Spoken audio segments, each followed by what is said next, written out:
The transatlantic slave trade, also known as triangular trade in the plantation system. We will learn what the economic impact is and what is the human impact. Transatlantic slave trade. European empires have colonies all over the world. The mother countries in Europe have colonies in Africa and North America, and trade goes between all three stops.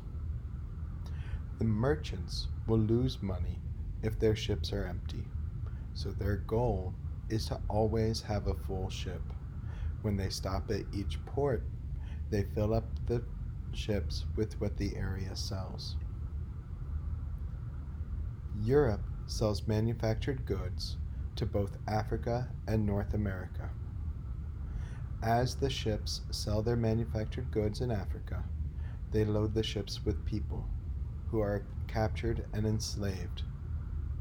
That ship goes to North America, where it collects raw materials, specifically cash crops such as tobacco and cotton.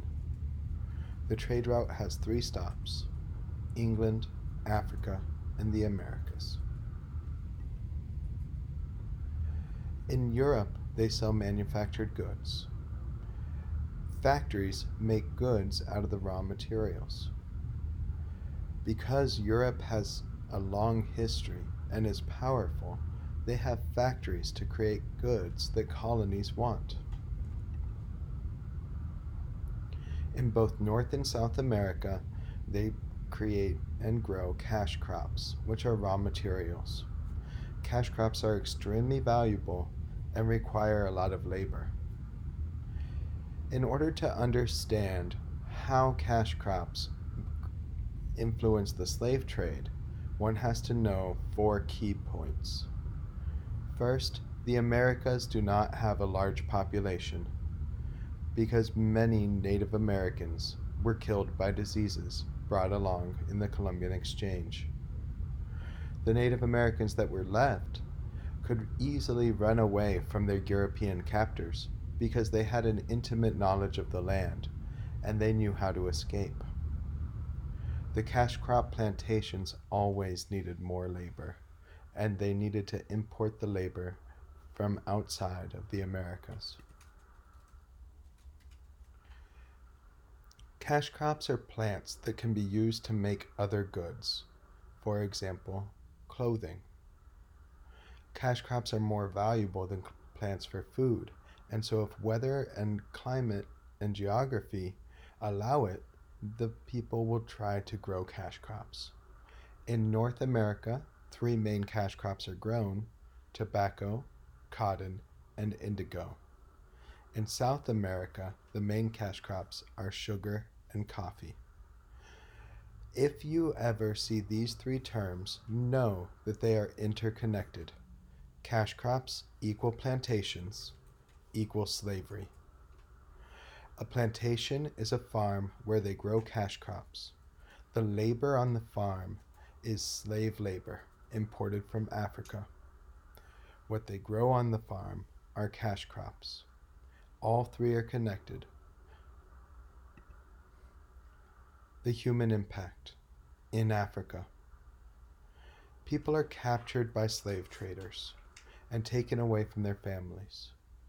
They're chained together and forced to walk to the coast. When they arrive at the coast, they are crammed onto ships and chained so that they cannot move. The conditions are terrible, and many die in the voyage. The goal of the slave traders was to take the humanity away from their captives so that they were seen as animals and not people. And that's one way to explain the terrible things they did to these people. Torture was common throughout the slave trade, and many people were hurt, whipped, and killed by the slave traders. When these people were brought to North America, they were examined as if they were animals. White plantation owners would judge their strength and character based on what they saw, and determine a price for their lives. Families were torn apart, as slave traders would often just buy one person, and then the others would be shipped off far and wide. As the people were brought to the farms, they were branded. Symbols were burnt into their skin to show ownership.